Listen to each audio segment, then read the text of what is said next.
Je ne parle pas. Mais pourtant, ce n'est pas pour autant que je ne communique pas. La communication, c'est le sujet le plus important concernant la compréhension. Nous avons déjà vu qu'il y avait l'affinité, ce sentiment d'occuper le même espace ou pas, la distance, ce sentiment de distance, du latin affinitas qui veut dire voisinage. Nous avons vu aussi que nous cherchons à obtenir une certaine réalité sur la personne ou sur la chose que l'on cherche à comprendre. Donc, pour obtenir cette réalité et pour obtenir cette affinité, rien de mieux que de communiquer. Communiquer avec la personne ou communiquer avec l'objet. Comme je vous le disais en préambule, on peut communiquer, bien sûr, avec la parole, c'est le plus simple. Mais encore, si j'arrête de parler, je communique avec vous et je communique avec mon téléphone, par exemple, en le regardant. En le regardant, je m'aperçois qu'il y a un visage dans l'écran. Je m'aperçois que ce visage, il a des lunettes et une barbe et de la moustache. Je reçois des informations.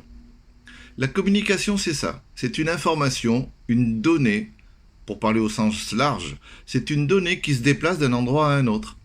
Donc par exemple, si je prends ma tasse de café, je parle plus, je ferme les yeux.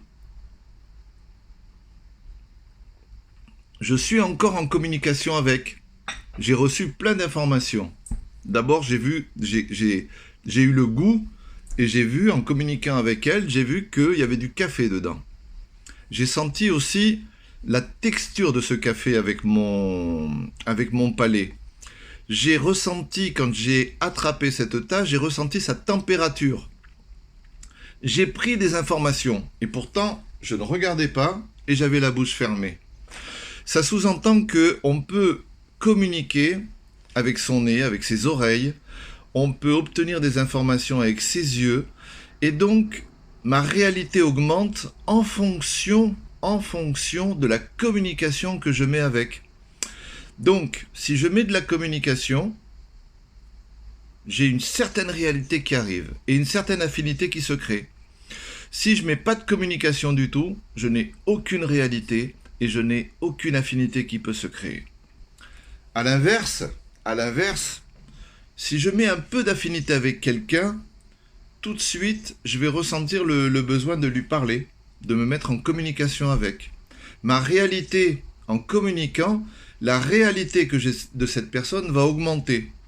En fait, c'est simple.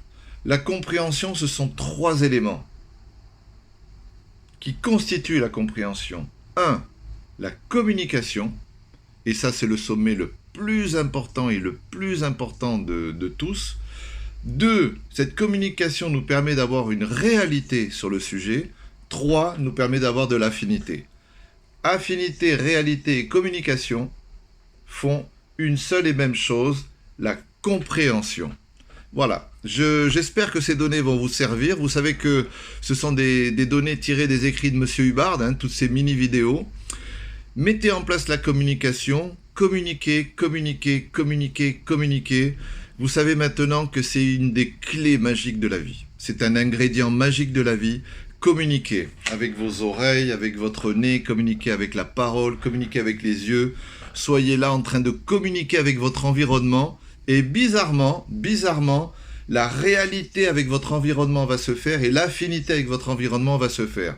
Donc, communiquer à tire-larigot, c'est la clé de la vie. Voilà, je vous remercie d'avoir suivi cette vidéo, ce mini-séminaire en direct. Je vous fais une bise à tous. J'espère que ces données vont beaucoup vous plaire et que vous serez là pour la prochaine vidéo. Merci beaucoup.